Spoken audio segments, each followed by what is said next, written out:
And a very good afternoon, everyone. Welcome to Issues and Attitudes. My name is Jeff Owens, director at WEIU. My co-host is Corbin Cox. Hello. Hello, Corbin. Hi. Our guest today, familiar with a lot of folks around East Central Illinois, producer, directors Rameen, Karbassioon, and Lacey, Spence. Good afternoon. Yeah, hello. There you go. So you can probably guess what we're going to talk about today. We are going to talk about WEIU productions, things that are happening this week, things that are going to happen basically for the next few months. But this is an exciting week at WEIU TV.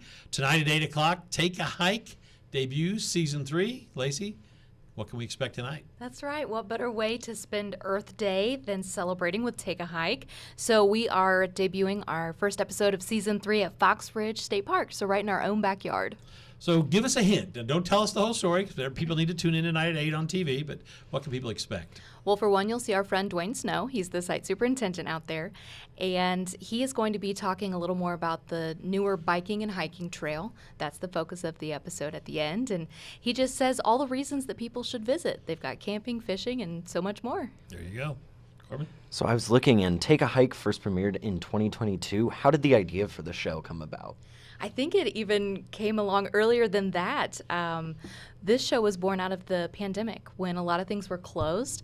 People couldn't really go to the malls. They couldn't go to the movies, but you could still go outside. And so we decided, hey, all these great outdoor spaces in Illinois are getting overlooked, so we should highlight them. And ever since then, we're in our third season and excited that we've been all over the state. Yeah, I think it was in 2021 when you came up with the idea that we debuted the show every spring for the last 3 years, correct? Yeah. Yep. So, yeah, it's been great. Rameen, also this week on WEIU, Thursday night, was this the 18th or 19th? 18th. This is our story. Dieterich, Illinois is the city. Tell us what folks can expect this Thursday a little bit. Tease us. Well, pat us on the back there. 10 years of This Is Our Story on WEIU. We've gotten to 18, and we're going to make it to 20 somehow. I know it. So we're back in Effingham County. This is our third Effingham County community, Dieterich. And it's an inspiring program, how they have literally every story touches each other. As Lacey said we did the premiere night this past Thursday, and Lacey told them, it was a challenge to put this program in order because everybody has their hands. You're going to hear about volunteerism, the importance of the military, and really the last 30 years of the community. They have had their hands in building this community up, and they've set themselves up nicely for the future, and we look forward to sharing that program Thursday. That's Thursday at 7. Dieterich, This Is Our Story. Exciting times this week. Also, there'll be another. Is this the week of a new City Spotlight? I know it's every other week, so talk about that. It is. We are in Season 10 of City Spotlight. We are up to 25 communities now. Our latest community will be featured in this episode. It'll be one of those. I've had this Season 10 thing going where I've had two communities featured in one episode several times, and this one will feature Mountain Zion for the first time, and we also go back to Sullivan. There you go. And good news, Consolidated Communication has agreed to stay on as an exclusive supporter of your show. They've been doing that for 10 years, so thanks, Big Consolidated. We should go back to your two sponsors for Take Hike, Lacey. Give them a shout out. Yes, we've got Rural King and we've got First Mid Bank and Trust. Couldn't take a hike without them. Oh, nice. And we have plenty of sponsors for Dieterich, and they'll get a lot of airplay on Thursday, but we want to thank all the folks who supported us down there as well. The other thing that's been going on in terms of production in-house over the last few weeks, it's taken up our front office, is School Talk. We're down to the final couple of shoots, and then School Talk will debut on WEIU. I don't know who wants to talk about that. Sure. Well, I've been hitting the record buttons with Kian right next to me, and the star of the program is Braden Armstrong. Braden is a 7th grader at Charleston Middle School here in Charleston. He is the son of Kian and also Kevin. I was getting there. And this is Season 2 of School Talk. So this is a program that Braden, again, remind our audience, came up with. It's like, hey, why not? We have all these programs on WEIU. Why not a program about kids? And so it literally is kids talking about kids. And Braden did it last year in 6th grade while he was at Jefferson. And the program has really evolved because when you jump from 6th to 7th grade or to middle school, the material is a little bit more interesting. Being able to get around more, they're a little bit more vocal about things. And one theme that Braden has latched onto, the kids really like the tater tots at Charleston Middle School. So we've taped 6, 2 more. So that's 2 more than last year, 8. And we will debut Season 2 on May 3rd. It's at 4:30, so it'll be after the kids' programming on Fridays in May. thanks to Tomco Insurance for supporting that show as well. Paul Tomczak. Tom Shack. That's It's Tomco. It's Paul Tomczak. Sorry, I had a brain lock, which isn't shocking right now. The other thing that we brought back, but I just want to touch on it because you guys did a wonderful job helping out, is WEIU Kids Day made a return, and the producer directors did a great job in promoting that, but also just being there. And let's go back and a little bit of those who were at Kids Day. What a great event! And I think when we think about how many people came next year, we're going to make it bigger and better because we had a 4-year layoff, and now we kind of got our feet wet again. It was a great one. I thought it was a great event. No, that was my first Kids Day experience here at WEIU, especially post-COVID. And just to be able to see the joy on their faces, walking through the doors and their eyes lighting up at all of the carnival games that were available, and they were getting tickets for door prizes. And man, when they would walk into that studio, the TV studio, and have the green screen set up so that they could be weather people, I mean, that could be their first experience with broadcasting. And we hope that it's something that they want to come back year after year. It's a great thing that we are able to do Kids Day again, as Jeff said, and it's something that we have held outside in pre-COVID years, and the one I believe just the last one that we did have before this past one was inside here at Buzzard Hall. It really was a tremendous day, just to see the building flooded that Saturday morning with people, kids. I know that we were, as staff, were all scattered out helping in different areas. I personally was helping the outstanding WEIU students that were in costume, and they did a wonderful job. And to see the smile on the faces and the parents all over the place was tremendous. Oh, and our community partners. Yep. I mean, to see so many people from the community come in, set up their booths, and be willing to, 30 plus. to educate and connect with the kids as well. I mean, that's so special. Yep, they learned a little bit that day for sure. For me, what's so special about WEIU Kids Day too is as a kid, I knew some people who were involved in broadcasting, so I got to have some of the same experiences you're talking about the kids having. Mm-hmm. But I don't think that's as widespread of a thing in different areas. I grew up in Champaign with WCIA, and they didn't do stuff like that. So I think it's great that we provide it. Now I have a question for Rameen. So how do you decide on a city to spotlight for This Is Our Story, and then what's the process like from there, getting people involved and getting storytellers? So for This Is Our Story, I mean, that's a good question. I really think it's more than one person that has their hands in that, It used to be easier. It was. Yeah, because we were trying to get out, and obviously the Mattoon, Charleston, Effingham, and then you were going to do Shelbyville, Sullivan, and Arthur, Paris. It became easy. Now as we're getting, kind of quote unquote, I don't know, through our list viewing area, it's tougher, right? Well, yes, but to answer, thank you, Jeff. I think you set that up because my brain was kind of stuck in a rut there. But when you start something brand new, you need to get a little bit of traction. And so once we had, as Jeff said, we started off with Effingham, Mattoon, Charleston, probably the core demographic of our area. But look at all the communities that we have done. And a lot of them are of smaller populated areas, some of our best programs for sure. So it does take the community. I mean, it starts with the champions in each of these communities. They have to buy in. They have to want to do it. And each community is different. And they're all gung-ho to a different level, but the end result is always a great program. And take us through a process, Lacey, when This Is Our Story, and when you have to you do an interview for 30 minutes, and that ends up being a 2 to 4 minute vignette. Take us through how that all becomes part of that show. I tell you what, that is at least my favorite part of the whole thing, because you will get interviewees, which we have just regular folks off the street, the movers and shakers of the community. They're the storytellers. And oftentimes they come in so nervous because they don't do this for a living like we do. And so they're trusting us with their story to go in and polish it and make it the absolute best it can be. And so what we try to do is they give us a couple of bullet points of hey, these are the really critical things of my story. We go through and we sort through, we pick out those best bits, we polish the diamond that's in the rough there, and when they get to see it on red carpet night, they get to be so proud of themselves. And they were hard on themselves in the beginning, but when we've done our job well, they they have the good story that ends up with. So that's sort of our process. We go through, we edit, we chop it down. They give us visuals. That's the other cool thing. For the most part, they will go out and they'll provide their own visuals. They've snapped their pictures from their events because we can't be everywhere. And then Sweet Rameen goes down there and tries to fill in the blanks and get beautiful community shots, and then it all comes together somehow in the end. So how many on Thursday? How many different stories and storytellers will we have? So I always like to start it off by saying this is our 18th hour story program. 16 storytellers, 13 stories. So when people watch the program on Thursday night, the stories will be broken up into 3 story blocks. Interesting. So that'll be fun. Thursday night, and the 18th one. So we're gearing towards that 20th, which we've kind of been talking about in the fall. So if we do 2 this fall, we could get to 20. Look at their eyes. I didn't do an eye roll. I tried to sigh. I don't know if it came across on the mic. It's a little bit panicky. Yeah. We're going to get there. We tried that once, and I was the bad guy, so we're not doing that again. One of the things that I like about the fact that what I want to know about is that when you with you two, because you have different jobs than anybody else here, because you're on the road you're out and about. So when you're out and about in a WEIU vehicle and you got the camera and you're shooting your different shows, because Lacey also shoots the Being Well program in the summer, which is WEIU's signature health show.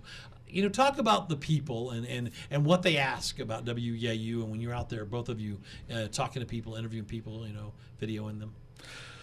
Well, I have a program in City Spotlight where Lacey uses the ultimate movers and shakers phrase that it really does classify these people. I'm interviewing mayors, chamber directors, educators, the superintendents of schools.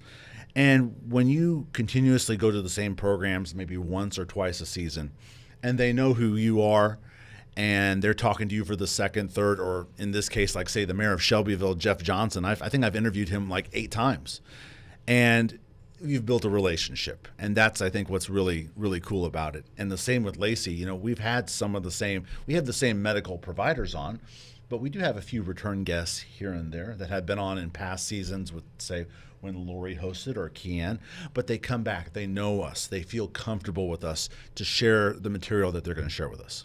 And we're local with purpose. That's kind of our tagline. And being able to have those repeat folks on Being Well, I think it's the coolest part is that you could flip on the TV and you could see your provider right there on your television, right? And so it's not some talking head that you would see on like a national news outlet. These are your people right in your own backyard. They're people that you know, that you trust.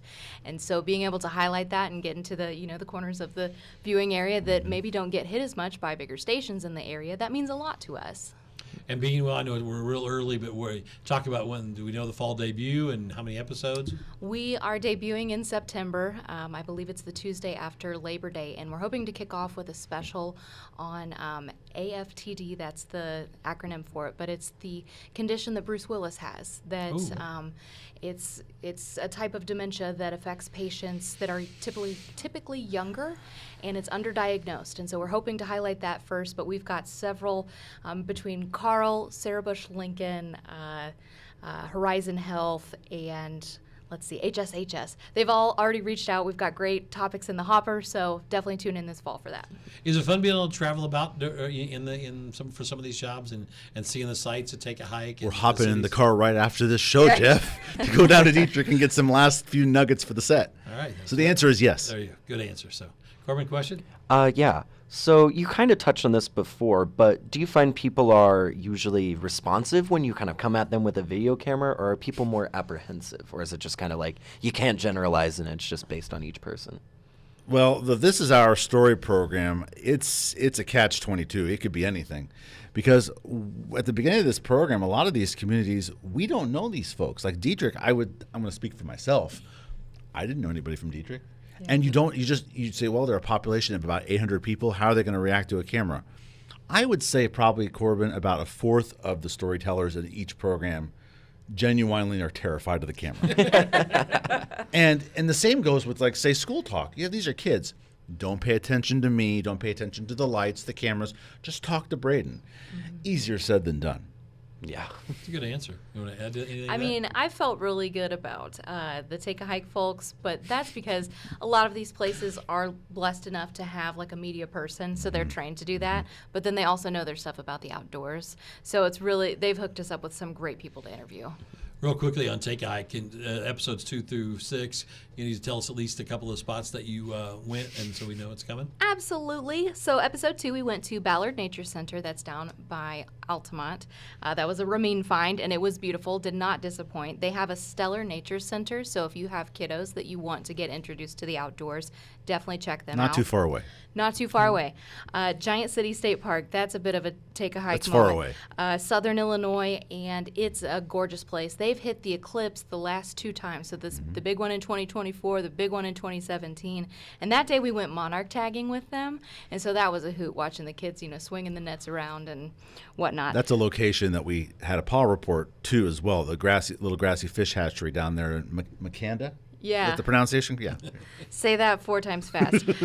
We went to Macon County Conservation District for episode 4, and they showed us their historic prairie homestead. And so they had restored an old farmhouse and basically showed how people in that time lived. Talk about no personal space, no privacy, and I don't envy them not having indoor plumbing. Episode 5, we went over to Paris, Illinois. Fun fact, they have a dozen parks. And so between the Twin Lakes, that was absolutely beautiful. Mayor Craig Smith showed us around that day, so we're excited about that episode. And then we will wrap up the season on Memorial Day. We spoke with Lisa's sons of Starved Rock State Park in northern Illinois. That's another big hike. That was a trek. You took a hike there. Oh, my Lanza. That day, it was one of the hottest days. Lisa was so sweet. She took us all the way in on this trail as we're carrying all of the camera gear through She the helped woods. us too. And then we went down to the heart of Wildcat Canyon. But then all that gear, once it goes down, it has to come back up. And so we were trudging to the top, and we passed some people that were hiking, and they're like, "You're almost there," and we're like, sure. So it was a lot of fun. But Monday nights at 8 from now until Memorial Day, and on Memorial Day, if you want to catch up on all of the episodes, we're going to have a season 3 marathon starting at 5:30 that day. Sweet. Yeah. Rameen, what's next for City Spotlight? What's your next couple of cities or towns? Are you ready yet? Well, in a few recent episodes, we've taped some feature-like material. In Villa Grove, they had the brand new community center that opened. And it took me a couple of years, but I finally got inside the lift building at Mattoon, and I just hit the record button, and I figured I was going to tape long. So I'm going to have some extra long cuts of those coming up here before Memorial Day. Probably going to tap the Dieterich community for a city spotlight. Looking forward to, though, on April 30th. Going to tape with the Charleston school folks. Last appearance for Dr. Todd Villardo as superintendent. And also I'm going to talk to the new chamber president of Charleston Chamber. So that'll be coming up here in the month of May. And what I'd like to talk about is our WEIU commitment to local TV, and that's why we're doing this special Issues and Attitudes this week with Take a Hike, a new city spotlight. Dieterich, This Is Our Story. Issues and Attitudes is also on TV, so not a lot of stations with a 10 or 11 person staff with some student assistants, people like Corbin and our TV kids and J-Rod and Robbie in the other room over there. We get to do all these TV shows, but it's really a commitment that we've all put together in the last decade or so to be local TV, and that's what WEIU really is about. And soon we'll even have more commitment to local TV, but we're not allowed right now.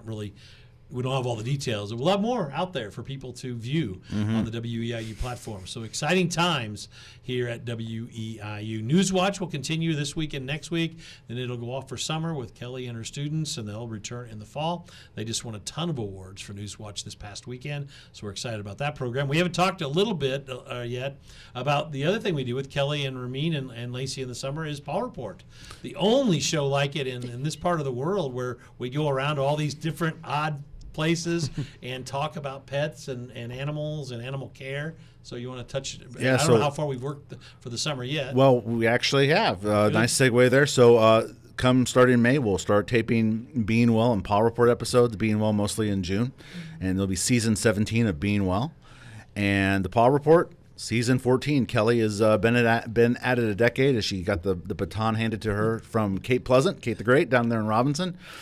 And Kelly has a handful of episodes already scheduled, including a real humdinger on July 15th between Decatur and Springfield. I went over to Kelly after she scheduled it and said, you know what? Let's not wait. Let's make that humdinger the first episode. And let's just say a particular favorite farm animal of a miniature variety is where we're going. I'm not going to reveal it because I can't wait to tape it. It's going to be good. What'd you say? It's a mini. It's got to be what? Mini Some kind of farm animal. goats, pigs, Probably horses. pig, cow, something like that. I'm I gonna don't go know. goats. I don't know. I'm just guessing.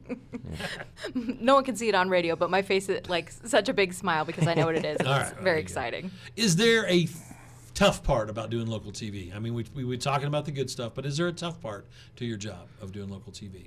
I would say the Jekyll and Hyde of local TV is when you go into a taping, whether it be indoors, outdoors, in the studio, and you think it's going to go one way and it doesn't, and it's kind of rough. And then there's the, oh, this is good. Like Kelly will bring in an animal and he's like, oh, that dog's going to behave great. Or, yeah, the unknown. The unknown is very Jekyll and Hyde. There you go. Lace? I just wish there were more of Rameen and I to go around. If you watch any television show, you watch the credits and they go bloop, bloop, bloop, bloop, bloop, and it's got a dozen names on each slide, and we do, with what resources we have, we do the absolute most, and there's just part of me that always wishes we could just do more because we want to serve the Clone. people even better. It'd be nice, wouldn't it? Yeah. Other services that the WEIU TV production, besides local television, what other things do you do? Well, is Corbett have a question? yeah. Okay, so I want to first of all thank Dennis Riley. We work with Dennis. We have two great engineers. Dennis Riley is with us on a lot of these big productions. He helps us out on the on-day taping of our story programs. Lacey and I get to work with Dennis individually at the events that we help stream. And coming up is the EIU Spring Commencement, which is a nice long day. And we also do the Winter's Commencement, as well as the Coles County Clash Scholastic Bowl, which we tape around the time of the Charleston Mattoon football game. We also had, at the very turn of the year, we had a, what was the presentation? It was a spring, like an EIU spring presentation by The Dr. Gatrell. Spring kickoff. And that was at Doudna. And we take our nice new streaming equipment, pretty much the same equipment that J-Rod and Robbie are using back there, and we take our cameras and we punch the programs, and they are live streamed. So we are full-time streamers as well. Spring update, fall kickoff. There we go. We help with both. And we have Something for Dr. Gatrell too, right? They were both for Dr. Gatrell. Okay, yeah. we have great new production cameras. We have amazing equipment here at WEIU. I don't say that enough. I grovel when things don't work, but we really do have great equipment here at WEIU between our new Avids, our brand new production cameras that we were in the middle of take a hike, and it's like, do I use it or do I not use it? I don't want to mess with the flow of the show, and so we have tremendous equipment. We're using it on Dieterich, This Is Our Story, School Talk, new lighting kit that is out of this world, and we've barely even tapped those resources. So, if you don't have the tools to do the job, how good is the job going to be? Yep. Corbin? Doing all these programs where you get to go and explore all these local places, have you maybe discovered like a spot, like a new favorite spot, a new favorite local business or area to just be? Or are you just like, oh, I would rather stay home Well, after being on It's the like road saying so which one's long? your favorite kid Well, there? festival-wise is my favorite thing because, the festivals happen during the warm weather months. And so I have a blast taping Broomcorn Festival. Like every 3-4 years, I'll tape another feature on Broomcorn. Well, I kind of promised the Taylorville Chamber Director, because she couldn't come on recently here the last couple of months, how about I just come down and interview and tape another Chili Fest? So we'll be down in Taylorville for Chili Fest come October, and I might have to sample some of that awesome chili too. There you go. I loved Allerton Park from season, don't ask me.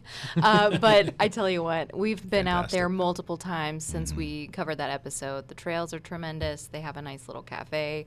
So anytime you can have a little grub after you're out in the hot, it's a good combo. Is there a place, town, or story you want to go or do?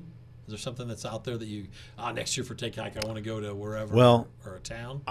This is me being very frank here. Everything in the world was scheduled this past week.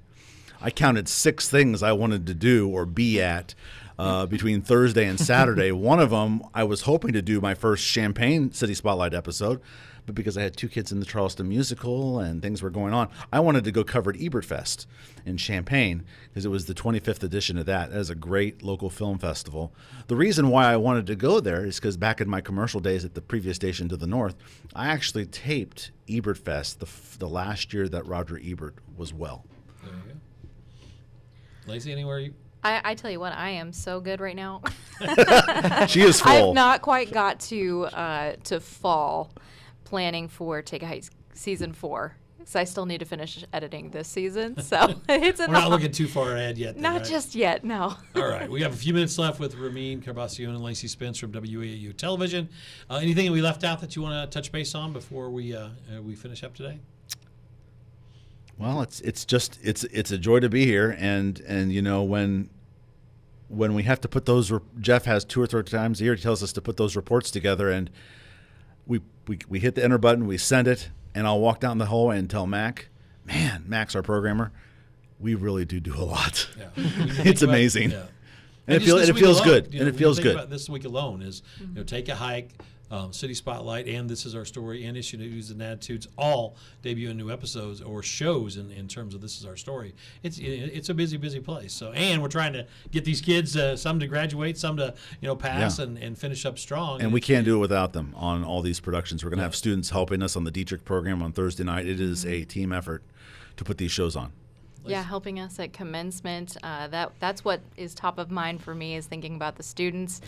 Just this last weekend, we got to celebrate a lot of them, and like you said, a lot of them this weekend also received awards, which is incredible, and we're just so proud of them. And it's such a joy to when they come back too and get to tell you about all of their memories that they're making and things that they've triumphed and done because of what they've learned here. It means a lot. Yeah, and I think the coolest thing I've told this story in a couple of different places, but over the past 20-some years that I've been here is we have so many Mattoon and Charleston kids right now. And Corbin's kind of a Mattoon kid. He's got Mattoon ties. But when you think about the fact that we're so local right now, even with our student staff, it's been a fun year because I've known these kids and their parents and stuff. So another thing. So, all right, we ready for oddball questions as we wrap up today's Just Using Attitudes? We'll go down the line. Corbin, you can be involved. Oh, lucky me. All right. 6th grade teacher was, put your brain together. Mrs. Portwood. We had multiple, but Mrs. Coffee comes to mind. I was going to say I had a bunch. Mr. Orson was one. All right. When did you ever know when you were going to be in TV? Did you just know when? Was there a time? When I changed majors. When I changed majors. Yeah. Well, yeah. Most famous person you've ever met, Rameen? I'm going to go with alumni, other than Rob Calhoun pointing at himself. I'm going to go with Tony Romo.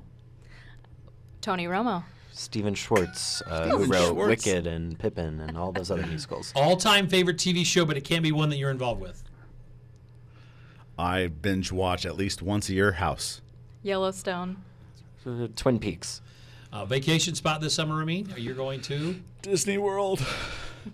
I'm going to scoot to fall. We're going to Texas. Not sure yet. Okay. Do you have a TV news hero? We're running out of time. I like Dan Rather. Hoda Kotb. Jeffrey D. Owens. Dream TV interview, real quick. At the Super Bowl, why not? Taylor Swift. I have no idea. We are WEIU. Thank you, Lacey. Thank you, Rameen. Everybody have a great day.